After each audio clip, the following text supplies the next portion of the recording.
there are two main components to the fire training stipend. One, as I referenced, is a state-funded stipend. That is a stipend that's going to be paid by New York State through monies allocated by the legislature for purposes of incentivizing both the recruitment and retention of volunteer firefighters in New York. At present, the state-funded stipend is payable to volunteers who complete basic exterior firefighting operations, interior firefighting operations, or Fire Officer 1. Luci and Jim, do you want to talk now about the present construct of that and potential for expansion, or would you like to hold off and continue on to the other option? No, I'll just say that those courses were specifically selected because course length with BFO and IFO being essentially the Firefighter 1, previous Firefighter 1 course, so it's now our Firefighter 1 series as the initial training for most firefighters, whether it's exterior or interior operations that they're going to be performing.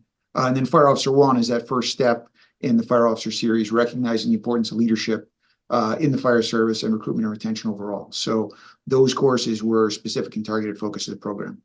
Mm-hmm. At present, Governor Hochul, again through the initiative in the budget last year, which was then renewed this year, has allocated approximately $6.5 million for that state-funded stipend alone. And again, it's something that, as far as the volunteer fire service is concerned, is unprecedented in our state. It's obviously new to FASNY, new to OFPC. And as we work through that, we are thankful for the governor's recognition of the recruitment issues that we face, and thankful that funding is available to us statewide as a recruitment and retention initiative for the state-funded stipend level. The second main component of this legislation is an option for your fire company, and again, we'll get into the particulars of this later on, to provide a stipend for volunteer firefighters upon completion of OFPC-approved courses in addition to BFO, IFO, and Fire Officer 1.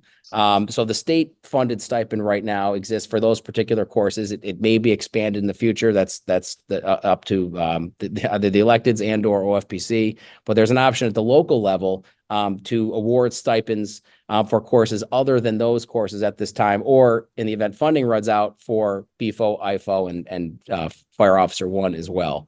Jim or Luci, any comments with respect to the local stipend? Did I handle that correctly? Yeah, you did. I mean, we wanted to provide flexibility to local authority having jurisdiction to target their specific needs and provide them the authority to pay a stipend using local funds, whatever those needs might be. So we'll get into that as we go forward, but that's correct. And the reason why, it says in addition to BFO, IFO, or Fire Officer 1, and Tim mentioned until the funding runs out, is there a prohibition on earning both a local stipend as well as a state stipend. So you can only earn one or the other. And that's an important point, Jim. Your fire company cannot supplement a state fire stipend for completion of Firefighter 1 in addition to what you get from the state. The regulations promulgated by OFPC are very clear on that. So make sure that at your local level that you understand that there are definitely separate bins or separate vehicles, so to speak, with respect to eligibility. And it's either a state-funded stipend at this time or the local stipend. One main component, again, it applies, it's at the bottom of the slide here, but this applies the eligibility courses, applies to courses completed on or after August 31st, 2023. So the completion date for that course will determine if you've recently completed one or completed one last year. August 31, 2023 is the cutoff.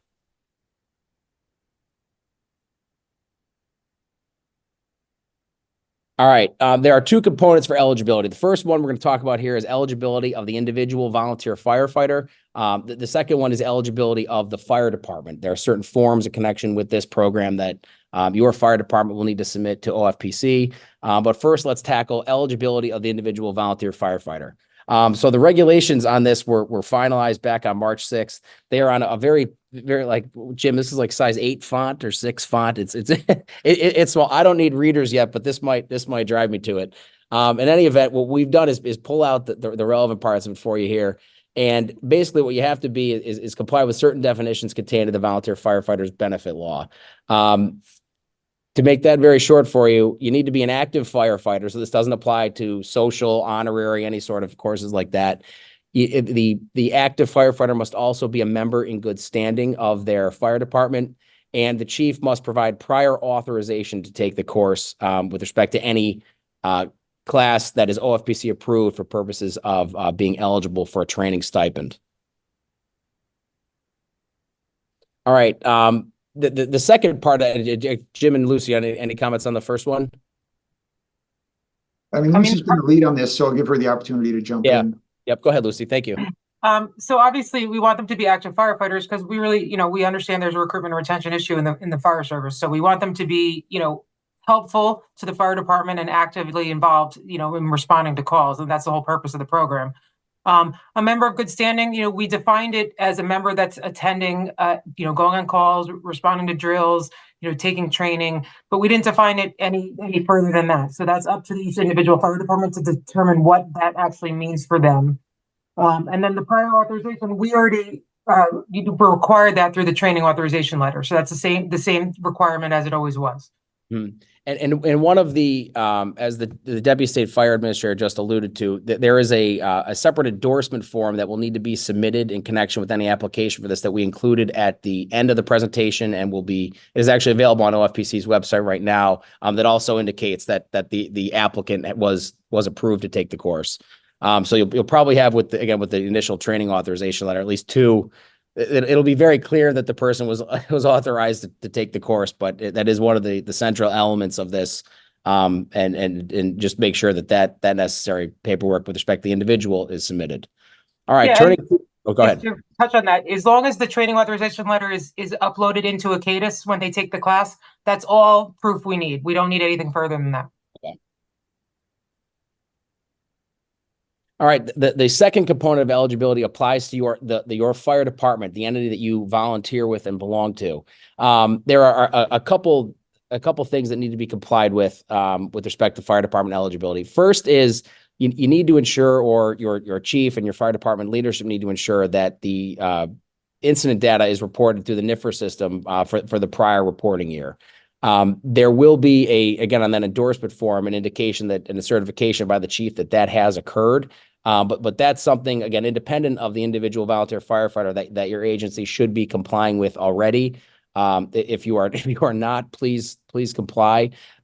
Jim, Lucy, any comments on the NIFRS component and the NIFRS requirement? Yeah, I would just offer again, this isn't a new requirement, right? It's been in the general municipal law for decades as far as requiring to report. And that fire incident reporting data is important so we can show to the state, to the U.S. Fire Administration, the level of fire activity in the state, the number of calls, the type of incidents, make sure our training is targeted as appropriately. So I would just encourage people to continue to report, make sure they report if they're not already reporting. And this was one more opportunity to raise visibility of that importance. Mm-hmm. The second form is a new form, and it requires your fire department to, on an annual basis, provide information to OFPC relative to the demographics of your department. And again, this form is at the end of the presentation. It's also available at the link that I've put at the bottom of the slide here. This link will appear numerous times in the presentation because it's very important. If you are unable to take this entire link down, we'll post the slides after the webinar. But if you just Google volunteer firefighter training stipend or firefighter training stipend, this will come up at the OFPC's website. And all the forms that you need to complete on an annual basis will be there. With respect to the form, there isn't at this point some of the other forms that OFPC requires, for example, like with cancer, are due by a specific date in December every single year. This one is you have more flexibility to submit. In previewing this presentation, the state fire administrator and deputy fire administrator, we were trying to figure out a date that would work generally for everybody. What you should understand at the fire department level is that this form has to be submitted and received by OFPC before you start submitting applications for training stipends for your individual firefighter. So the takeaway that I would recommend after this presentation is, if you have not submitted this form yet on behalf of your fire department, please do so, even if you have no stipend eligible students at this time. And then annually thereafter, submit the form again. I thought it kind of ties in well with, for those departments that participate in LoSAP, that March timeframe, because we're kind of finalizing last year's books anyway with respect to active members and who accrued certain points. So that may fit in your calendars nicely there. If not, for, entities with reorg meetings in January, do it then. For some of the village fire departments where April is really the important month, do it in April or May 1st. But get yourself on a calendar basis, annually submitting this form to OFPC. Jim or Luci, any comments on that? No, I'm good, unless Lucy's got something to add. I think you spoke to it well, Tim.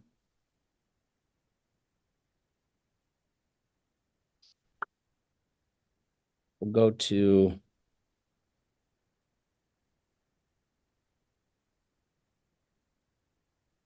All right, so on the demographics form that I just referenced, and again, it's a very easy form to follow. It's far easier than your taxes, so don't worry. You have to include your fire station address, including any substations, the total number of interior firefighters, and again, we expect that to change. And the hope through this stipend is that the number of interior firefighters you have as of 12/1 has greatly increased by the time you hit the following year's December 1st. But total number of interior firefighters as of the time of submission of the form, total number of exterior firefighters, the name and contact information of the chief of department, or if you don't have a chief, the equivalent. Jim and Lucy, with respect to equivalent for chief, are you thinking like board of directors, company president, or like an administrator? What in OFPC parlance is equivalent for chief for that function? I think the intent was to just make sure that we captured the chief of department or whoever is serving that role as a head of department. Okay.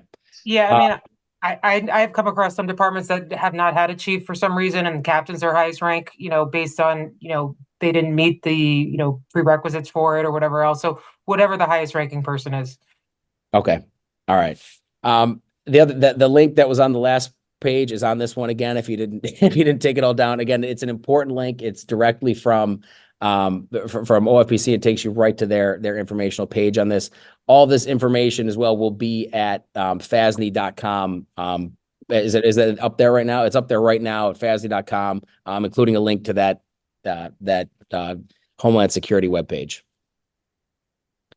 All right, we're going to break down first we mentioned two components, the state stipend and the local stipend. We'll go to the state paid stipend first, and the dollar amounts. That's, I think we maybe buried the lead here a bit with respect to dollar amounts, but those have been, I think, well advertised at this point, and are designed to incentivize people to join the volunteer fire service. So state paid stipends for completion of OFPC approved classes are presently as follows: $750 for the exterior firefighter course, $1,250 for interior firefighter, which is where you get $2,000 if you take the BFO and IFO as a component of Firefighter 1, and then $1,000 for Fire Officer 1.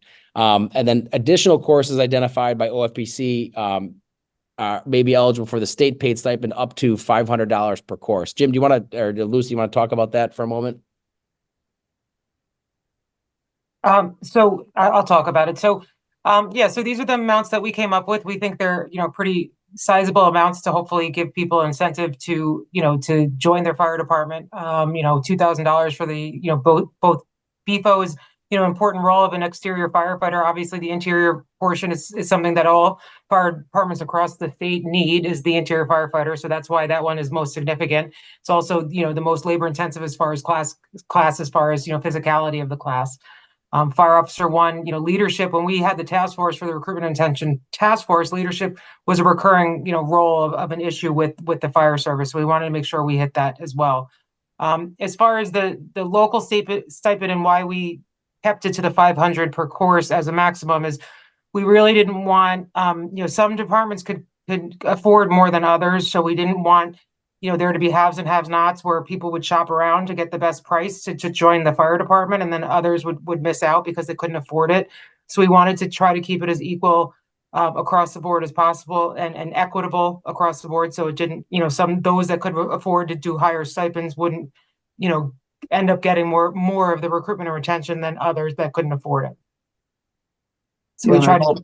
I'd offer too that the provision is to allow us to expand the state paid stipend, assuming there's availability funding, to continue to meet the needs of the fire service. So as things change, or the demographic forms or the stipend reporting information identify a need, potentially we would expand the number of training courses that are eligible for state funding.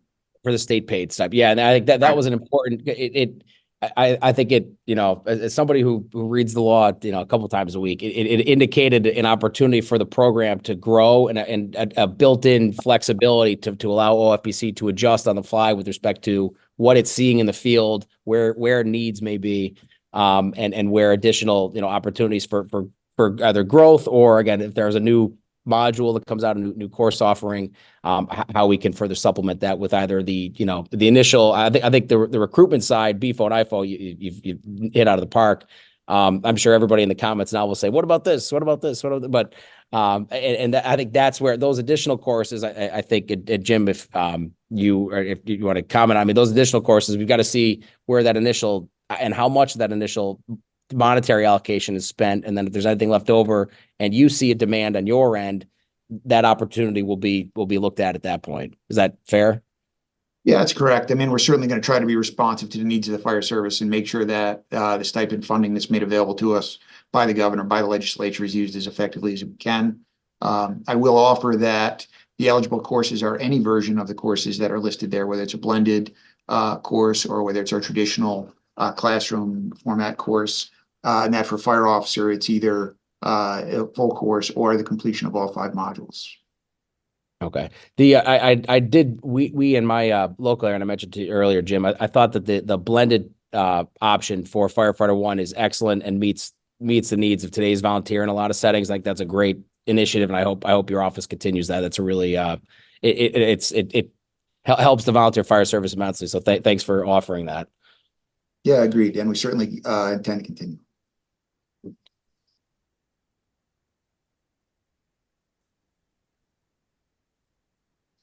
All right, and we do see the questions popping in the chat. We'll address those at the end. All right, applications for a state paid stipend must be submitted by the fire department to OFPC and include the following. And again, these forms and the endorsement forms, everything that you need will be it's on OFPC's website, and it is posted now at FASNY's website. So there's a signed statement from the chief of the department or their designee stating that volunteer firefighter, again, the applicant, is an active firefighter in good standing. If you remember at the beginning of the presentation about 20 minutes ago, we said you got to be you got to be in good standing. That the chief is going to represent that on your behalf. The volunteer firefighter was authorized to take the course, and that obviously the volunteer firefighter successfully completed the course. With respect to the state paid stipend, which is what we're talking about here, Jim and Lucy, for proof of successful completion of the course, are you asking for submission of of the certificate, or are you just going to look at a CADIS and confirm that on your end? What's the component of that? So on the endorsement form, there's just a checkoff saying they completed the class, and then our staff is going to be checking in a CADIS. Okay. Okay. Yeah, so they don't have to send us a certificate. We have all that data in a CADIS already.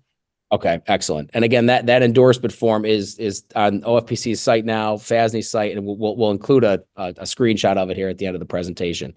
The other thing that has to be included, and it was one of the questions I saw a reference on, is this taxable income? The answer to that question is yes. Consult your personal tax advisor, but you will have to, in connection with receipt of the stipend, submit a substitute W-9 form, one of which is available at OFPC's website as well. Actually, let me explain these. The substitute W-9 form is actually to become a vendor with the state for us to be able to pay the student directly. Okay.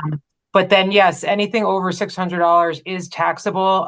So on that website that you've highlighted many times, and thank you for that, there's some FAQs, some frequently asked questions, and there is a question about, is it taxable? And there's an answer to that on that website. So I would direct, there's a lot of frequently asked questions, and we've added to it since we posted it. So I would continue to direct people to that website. A lot of those questions can be answered right from the website. Excellent. Thank you very much. The other, this is probably the most important, actually the second most important link that I put on here, OFPC stipend at dishes.ny.gov. That's the important email address where these applications will need to be submitted. Again, okay, so just real quick, there's actually a dash in between OFPC and stipend. Okay. So I didn't catch that when we looked at it earlier. I apologize. That's all right. All right. So OFPC dash stipend, Yep. for those of you watching, we'll correct that in the final published version here. And that address is also, that email address is also contained at OFPC's website.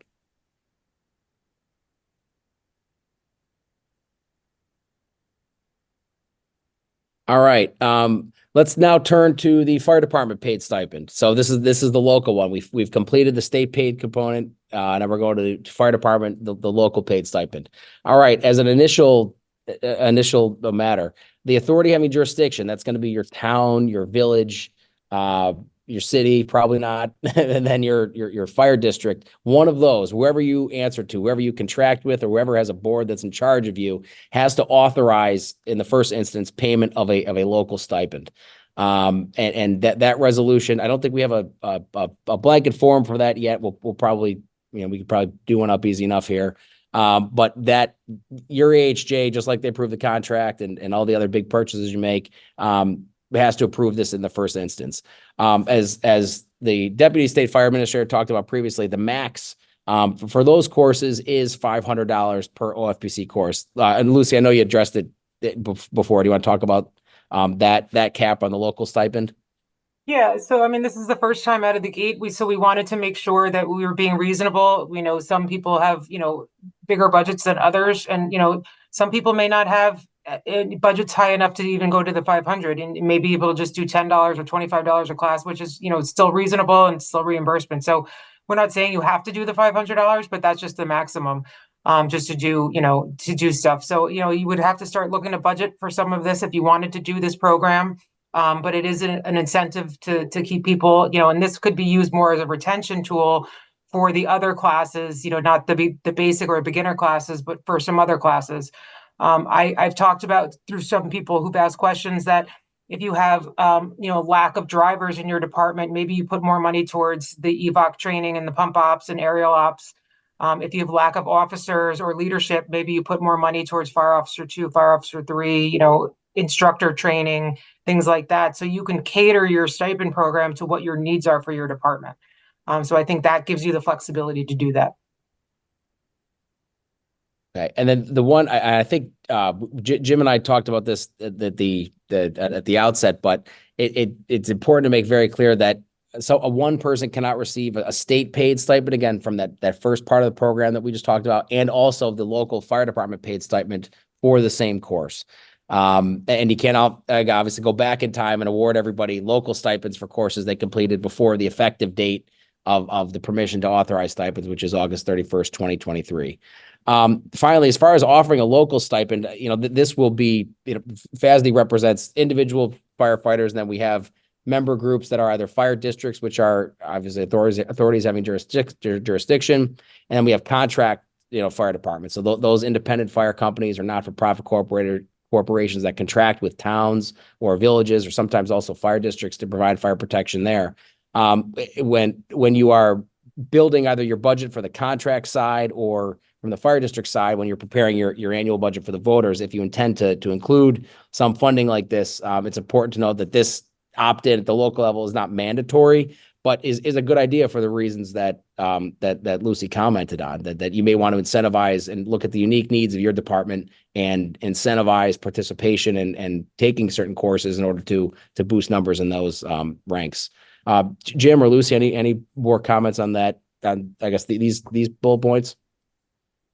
No, just again, we wanted to provide flexibility at the local level to meet those needs when they're using local funding. So we try to put appropriate and reasonable kind of guardrails on it and keep it going in the right direction, but still give the flexibility to meet the local need at the local level.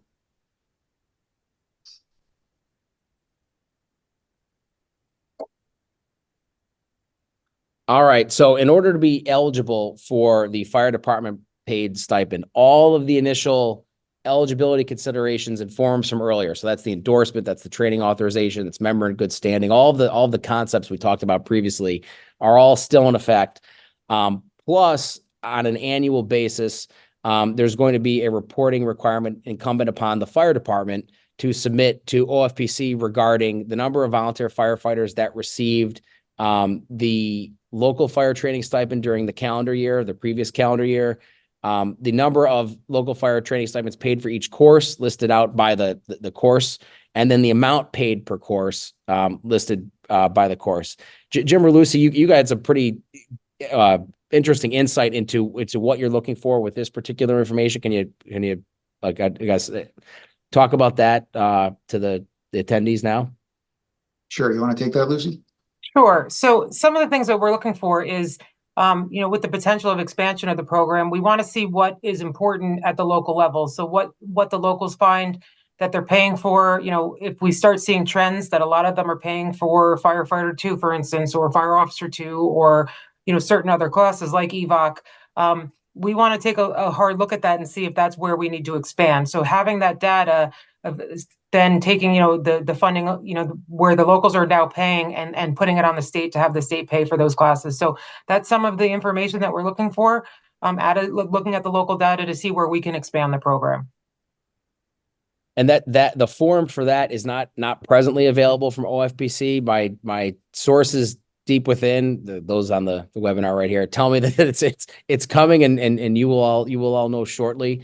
When that's posted to the OFPC website, we'll obviously update the FASNY page accordingly. But with respect to if your fire department is going to participate in the local stipend, stay tuned for that annual reporting requirement. And then I think it's a good idea, along with the form that you have to submit for purposes of demographics each year, that you also submit this form at that same time if you're participating in the local stipend.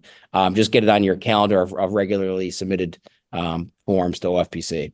And one more thing I want to make clear about the local stipend, Tim, is there isn't the same prohibition on it having to be a new completion or first-time completion that with the state funding, because the primary intent was to be a recruitment tool. The state stipend is only for first-time completions after the effective date of August 31st, 2023. With the local stipend, again, we wanted to provide as much flexibility as possible to meet local needs. So if they choose and they're authorized by their AHJ to use that local stipend for taking another course or a newer version of an older course that was previously completed, they have that flexibility and ability with the local funding. Okay, that's a great point. And I think that's an important one, because I think all of us, when you get into a couple of years, you do tend to repeat certain courses, or there's an update, new information, new training techniques that come out that makes that course relevant to the individual firefighter again. The one point that I wanted to clarify, Jim, is that the local training stipend is still only eligible to be paid to courses approved by OFPC or in the OFPC catalog, correct? Yeah, or equivalent training. So, Okay. And I think we're going to touch on it in your Talk about slides. equivalency in a little. Yep. Yeah. Yep. All right. Yeah. So hold tight with the equivalency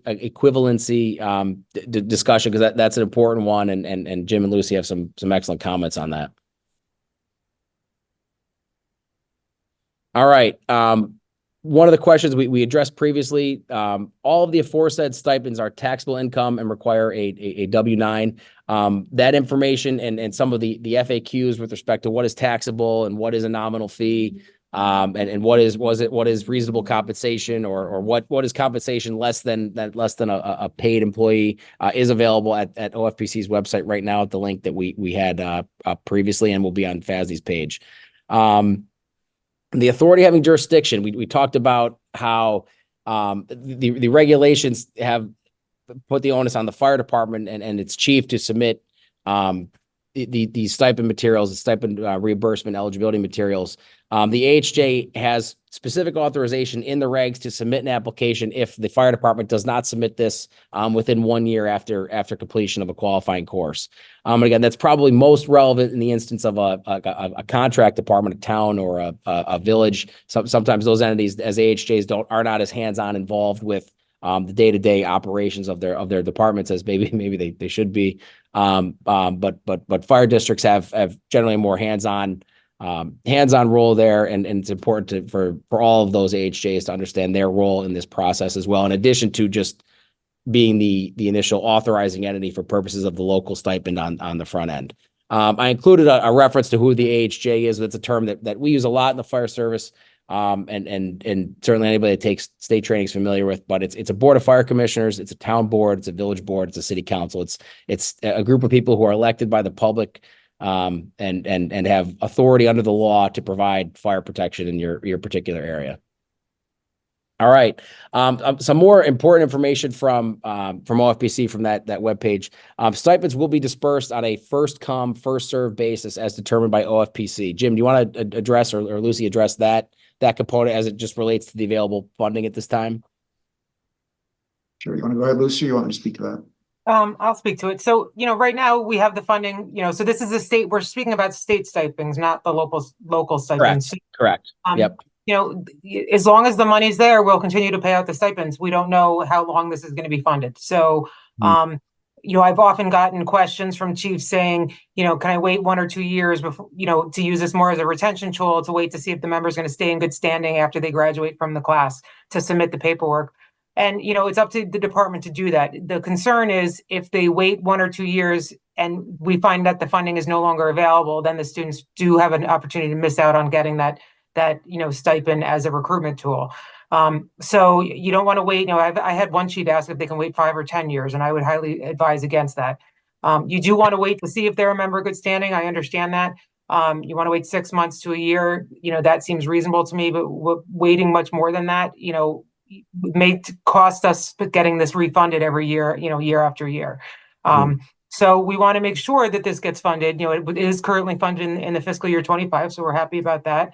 But we want to continue to do that. And, to speak to some of the numbers, if I will, of those completions that would qualify for the stipend from August 31st, 2023, for all the classes across the board statewide, we had about 8,500, so 8,500, a little more than that, course completions in all those classes. And to date, we've been open for the stipend for 2 months. It started March 6th. It's now May 6th. We've had submissions for a little over 200 stipends. So being that it's backdated to August 31st, not as many submissions as we would have expected in the first 2 months. So we want to make sure the money's going to the student, so we want to make sure these are being submitted. So, I say that to you guys, anybody on this call is, take a look and make sure that your members know that these stipends are available to them, and get, submit the paperwork, because we're happy to start processing them. Yeah, and I would say to Lucy's point, particularly those new members who would have completed. I mean, the firefighter one is many hours, and rightfully so. It's a dangerous job, and you need to be trained appropriately. But if completion of that course occurred after August 31st, 2023, and that person is in the fire department and riding on rigs to calls with you, say, hey, would you like $2,000? Here's go get the chief, send this form in, let's turn it in and get the stipend that the governor wants you to have. I think that's a really important thing. And with respect to the first come, first served basis, and to Lucy's point, I think that this, in my mind, I guess I look at this as almost like a signing bonus for joining the fire service as a way to recruit people. And if you can in your own home departments to incentivize people to do that, or at least to offset the time that they're going to miss from their families or work, or just have their free time themselves, have the turnaround with this, pretty quickly. Usually people that are willing to commit to hundreds of hours or more than 100 hours of firefighter one training are in it for the long haul. So with the stipend availability being open and available now, and understanding that those stipends are only available, based on the funding that's there, don't hesitate to submit this thing and get, have your members recognized for giving their time for free to in service of the public.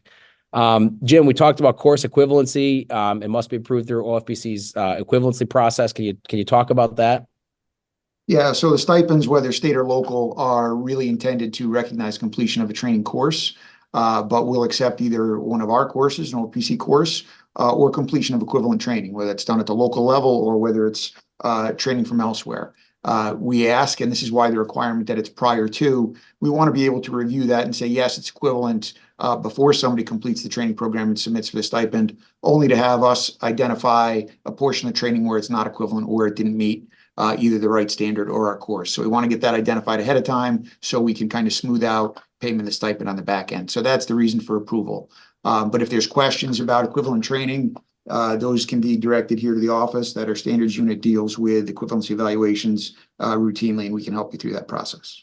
Okay. And Jim, the equivalency component, that's a process that has existed before the training stipend, right? That's kind of gone on for, or it's been present before, I guess, today, right? Yeah, absolutely. Typically we would see it from out-of-state training, but not always. It could be a county level program or local level courses. But yeah, that's a longstanding process that continues to evolve, and we can help you through that. And with respect to the training stipend program, has OFPC basically blessed any previously recognized courses as equivalent for purposes of being eligible for the stipend, or is there a kind of a renewal process for that?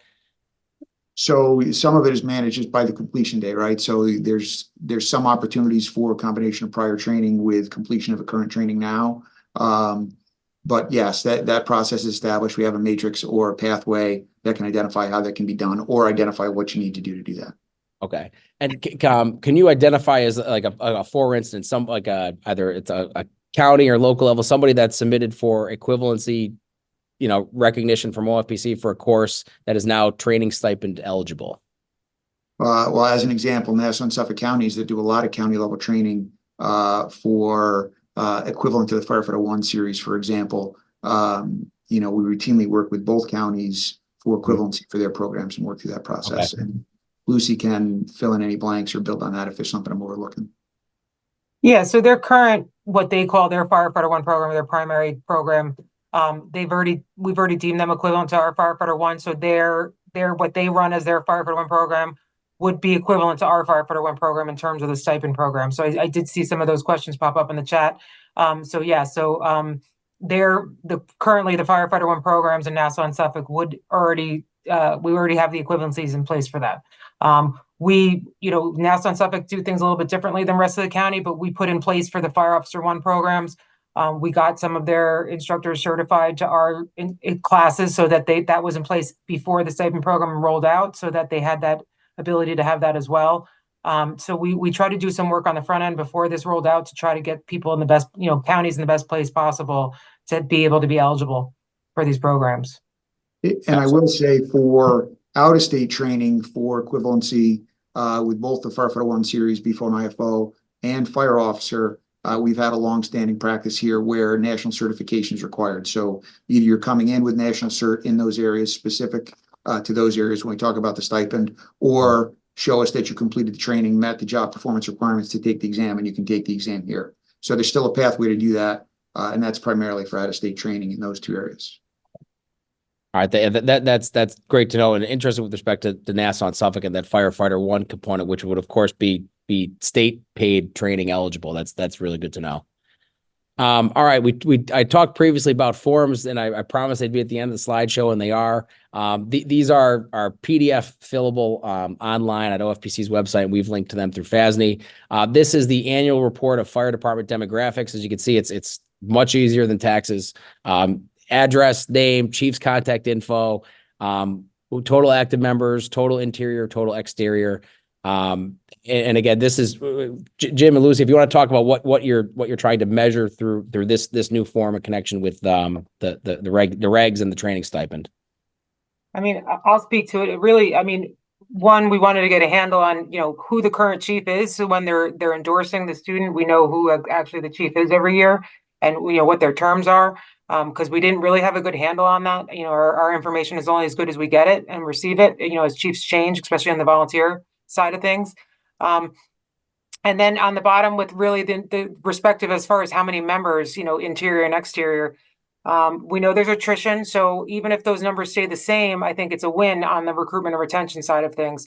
So we want to see those numbers start increasing. And if they don't, we want to look at the program and see if it's working or not. So that some of those numbers we'll be able to identify, if they stay the same or we start seeing them increase year after year, then we think the program's working, and then that gives us the reason to expand the program to other fire training programs. So it's giving us some demographics for us to look at and some statistics for us to look at to see, how the program is working, in real time. Okay. And then this is the form that we referenced before that you could submit tomorrow. If your fire department has not submitted this, send it in now so that at the time that you have a volunteer firefighter who becomes eligible for a stipend, you don't have to worry about this. It's already in, and this is a form that you submit annually, regardless of whether you've got training stipend eligible volunteer firefighters in your department. So just submit this one annually, start it now, mark it on the calendar for a year, and you'll be good to go. And obviously the separate endorsement form has the information regarding the compliance with NIFRs and reporting, and that the student was previously qualified and authorized to take the course for which a state stipend is being sought. This is the second form. Again, this one will be unique to each individual firefighter applicant for which a stipend is application is made. The previous one is generic to the fire department, related to overall statistics, overall information, who to contact at your individual firehouse. Yeah, on the endorsement form, on the page 2 of the endorsement form, I don't know if you have it in the program. I think I just did the cover so they know what it looked like. Yeah. So page 2 on the endorsement form, you can submit up to 4 firefighters on one endorsement form. So if they have more than one firefighter go through, a BFO course or a full firefighter 1 course, they can submit all of them on the same form. So you can submit up to 4 firefighters on one form. So we try to make it, it's least amount of work as possible on the chief. We all know that, the volunteer chief has a lot on their plate already. So we try to make it as easy as possible. And if a student took BFO, IFO, and firefighter 1, which we have had those submissions already of taking all 3 classes, they can submit all 3 classes on the one form for the one student. Okay. Well, that's good to know too. All right. Let's see. All right. We've got some, thank you for attending this evening. We're well over, almost close to like 120, 125 people. This will be recorded. And so many more can watch. Jim and Lucy, I have the cheat sheet of questions in front of me that our Secretary John D'Alessandro was kind enough to write down. I'll read them aloud, and we can handle them. Can an EMS provider in a fire department who is not an active firefighter receive a stipend? I think the answer to that is no. This is an EMS provider who is not an active firefighter, because eligibility is conditioned on that person being an active firefighter. Yeah, I mean, that's correct. The program is intended for the recruitment and retention of firefighters. So, but that is still largely based on the assignment of duties and roles and responsibilities at the fire department level. Can an AHJ pay a local stipend for courses taken prior to August 31st, 2023? The answer is no. August 31st, 2023 is like the operative date for this. Jim, go ahead. Yeah, that's not the direction where I thought it was going, but yeah, the effective date is the 31st. Is the 31st, yeah. And I'll just double check that in the reg to make sure that I'm getting that right. Yep. Yeah, that's the date in there. Yeah, correct. Thank you. So yeah, for both local and state, anything August 31st, 2023 or after is good. Anything before that, it's as though it didn't exist. Correct. It exists, but only for purposes of qualifying that person to ride the rigs and take future classes that expand on their training. Again, with the caveat though too, that if somebody had completed training prior to August 31st and the local authority having jurisdiction wants to use a local stipend for a new completion, another training, they can do that. It would have to be a whole subsequent class, though, Correct. not recognizing the previous. Yep. Yep. All right. Can an AHJ limit the amount of money allocated for local stipends first come, first served basis? So this seems to, I think this is for, can an AHJ limit the amount of money allocated for local stipends to a first come, first served basis? So if an AHJ says, we'll authorize the local stipend, but we're only going to put $1,000 in the budget and we'll pay it out to the first people that exhaust that, I don't see why not. That'd probably have to be in the resolution, but go ahead. Yeah, no, they have the flexibility to administer that within the stipulations of the regulation, the requirements of the regulation. Okay, I agree with that. Lucy, any comments on that? No, I agree. I mean, it would be up to the AHJ. Okay. Can a department delay stipend payment, say after 1 year of service? Lucy, Jim, I think the regs would allow that, but go ahed. Yeah. Correct. Go ahead, Lucy. This is your area. Go ahead. So yeah, I mean, I mentioned this on the first serve basis. So yes, department can certainly wait a year, and then they can determine that in the policy. But I would also be warned that if we're not spending the money, or if the money decides they don't want to continue this in the budget, that money may go away. So, I wouldn't go much further than a year. Yeah, I think a year out is for particularly for like the firefighter one type courses, I think is a bit far. I think anybody, particularly with the firefighter one has a graduation now. It's widely recognized as a pretty significant achievement. I think if somebody gets through there, they're in it for the long haul. So, and I would agree again with there's certainty for 2025, but for purposes of knowing that funding allocation, I think the earlier you get it in is better for the individual volunteer. You also worry too about, if the neighboring department is going to, put in for it right away and you're going to wait a year, they may decide to change and go to another department. So you may lose that member to another department. So you got to be careful of how you do that. All right. Oh, I have a favorite one. I may actually mail this to Jim. It says, does state funding continue year after year? The answer to that is no, not for anything. It depends. We don't know. That's why you have the months of April and sometimes May in New York. So I mean, we can say that they have reauthorized it for the fiscal year 25 budget, and we anticipate that continuing, but that's not something that we can guarantee. Can't see the future. Yep. And we talked about that in connection with timing of submission of the application. In Nassau County, ACADIS is not used. What is the process then? So we actually do use ACADIS for Nassau County students, and we will be using that for this because their firefighter ones are equivalent. We'd be setting up an account with that equivalency. So if they don't currently have an account, they probably actually already do have an account. And they don't realize it. You just don't know about it. Yeah. So if not, we would be setting them up an account to put everything that for this program is going to be held in ACADIS. So the W-9 form, the endorsement form, all that stuff is going to go on the student record. They'll be able to see it on there. But on the back end, so like the W-9 that has sensitive information, it's going to be on the backside, so it's not going to be public. The demographics form is going to be attached to the organization in ACADIS. So all that's going to be held in ACADIS. So we know, when they submitted, when they get paid for the check, when it goes out. So all of that's going to be in there. So believe it or not, Nassau and Suffolk, we do use you in ACADIS. You may not realize it though. Okay. So welcome to ACADIS, Nassau County, I think is the upshot here. Come join us. All right. Who pays stipend for other than BFO, IFO, or Fire Officer 1?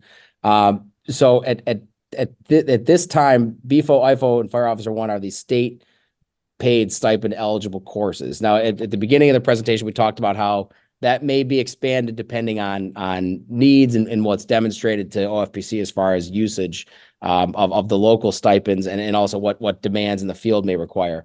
But right now, any stipend, I guess, as currently written, Jim, and please chime in and correct me if I'm incorrect, but anything other than BFO, IFO, and Fire Officer 1 is eligible for a local stipend, assuming the course is also approved by OFPC. Is that fair?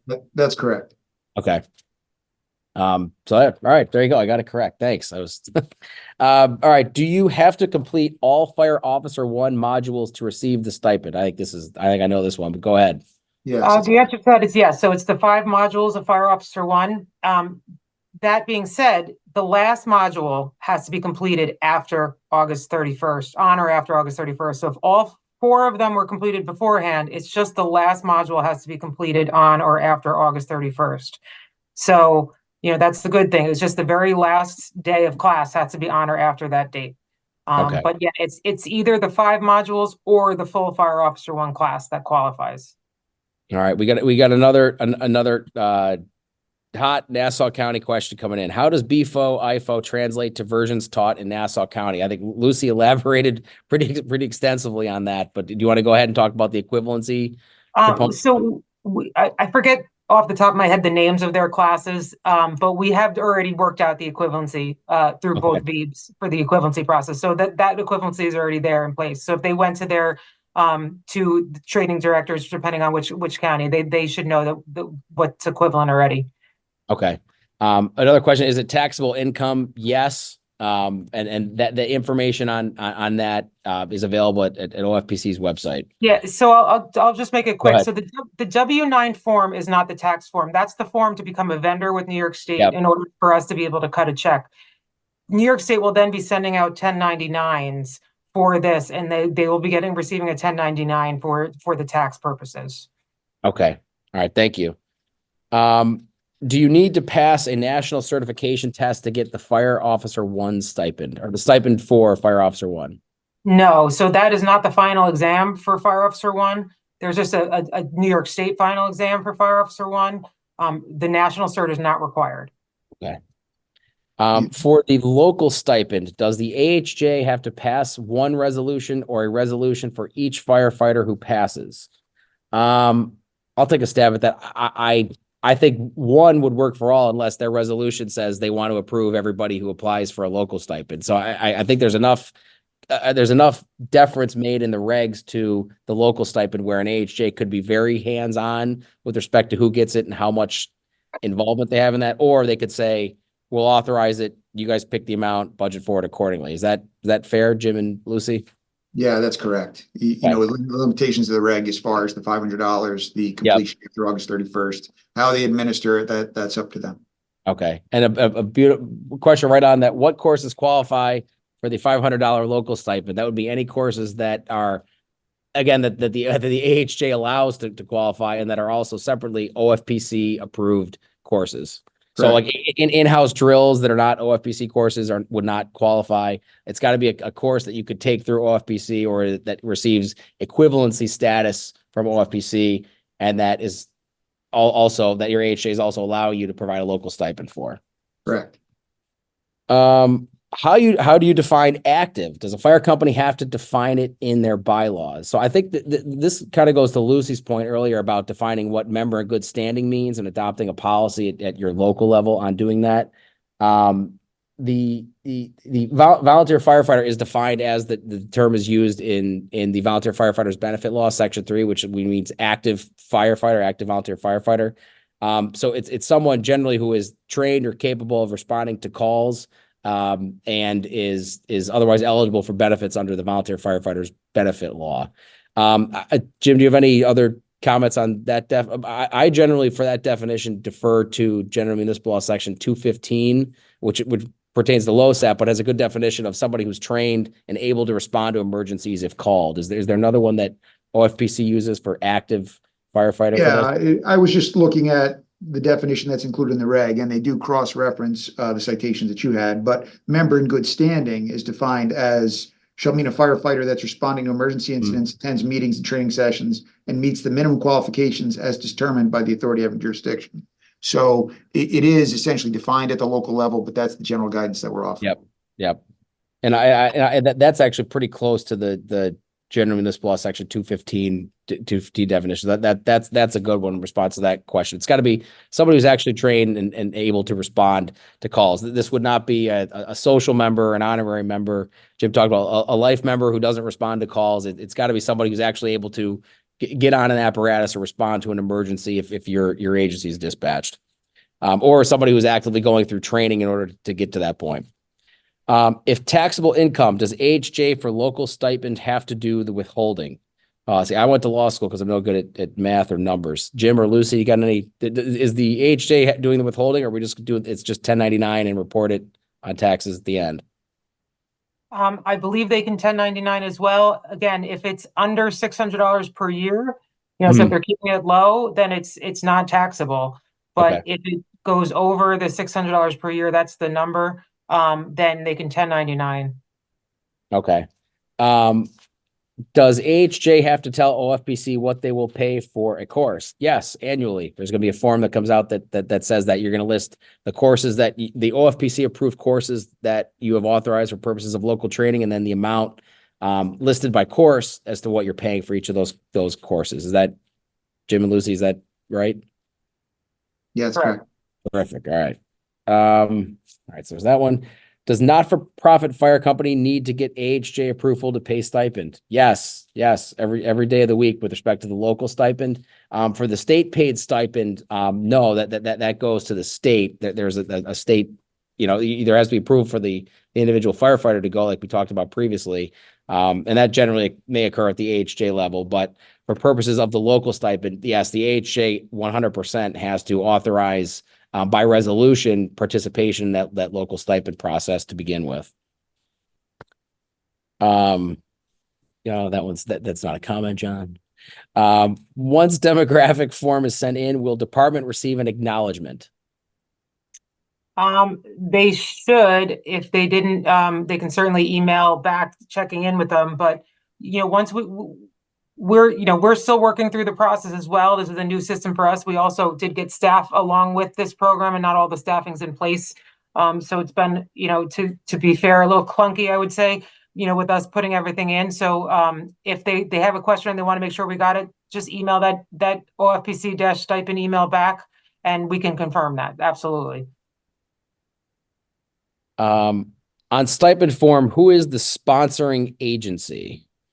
So they must, are they talking about the endorsement form or page 2? Okay. So page 2 on the endorsement form, right? Who the sponsoring agency is? So the sponsoring agency is the fire department. So there have been times where maybe somebody took firefighter 1 or, B4I with, X department, and they left that department because they moved and they went to Y department. And now the second department is submitting for their stipend because the first department didn't have a chance to submit for it. So, we would just want to know who the sponsoring agency was for the class. So okay. Typically it's the department that they're a member of, but there are times where they may have taken the class with a different department. So whoever sponsored them for the training. At the time they took the training. At the time they took the training. This way we can verify that chief at that time may not be the current chief, did give them the authorization to take the training. Okay. Look, the final question we have, are EMTs in a fire department eligible? And I would say yes, as long as they're also active volunteer firefighters. So the fact that person is an EMT is not necessarily, it doesn't answer the question as to whether they're stipend eligible. What really matters is, are you an active volunteer firefighter with a fire department in New York State? And then are you taking courses in furtherance of that? And then in addition to that, you could be an EMT. That's great. We love those and need those too.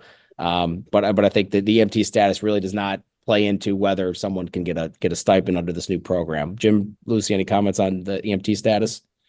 Well, I think that question goes to that we've gotten a lot recently is, do EMS classes like the CME classes get covered as part of the stipend program? And the answer to that is no.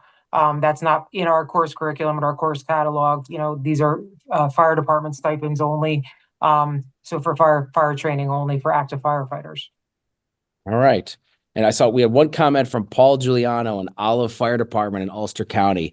Olive Fire Department is home to one of the greatest bunk-in candidates in the world at the Ellesmere Fire Department named Hayden Cothe. So thank you, Paul, for sharing Hayden with us while he's up here at school. He's on our first due engine all the time, and Olive is certainly well known in the fire service. Jim, Luci, any final thoughts? We obviously, on behalf of the Ed Taste and the board of directors of FASNY, we really appreciate your time tonight and explaining all these questions, answering the questions, explaining this new program that we're working through. And any final thoughts? No, I appreciate the opportunity, Tim, that FASNY's provided us to talk about the program. I think it's an important program, and we want to make sure that the word gets out and that folks are aware of it. Those who complete eligible training put in for the stipend that they're entitled to, and that the program has its benefits. So I appreciate the opportunity. I want to thank everybody that joined us and logged in and submitted questions or just viewed the webinar. Excellent. We had one final question come in, and it had to be an Ellesmere guy, I'm sure, because it was way late after we closed. It says, does stipend forfeit VFBL or work in conjunction with it? It works in conjunction with it. So the receipt of a volunteer firefighter training stipend under this program does not impact LOSAP, doesn't impact VFBL benefits or your eligibility under the VFBL. It actually specifically references VFBL for purposes of its definition. So there is no conflict there at all. All right. If I can just, in our FAQs on our website, we do talk about the Fair Labor Standards Act, and to remain a bona fide volunteer, you could make as much as 20% of what a career firefighter makes in your area, and still remain a bona fide volunteer. So these stipends are still very, very little amounts of money compared to what, the 20% of what a career firefighter makes in the areas. That information is on our website, so you can look at what area of New York State you are to see what a career firefighter makes, so to make sure that you're under that. So between the local stipend, LOSAP, our stipends, to see what it is, it would be hard to get to that level, you know, at this point with, especially with our budgets the way they are, but that's what the number we're looking at to remain a volunteer.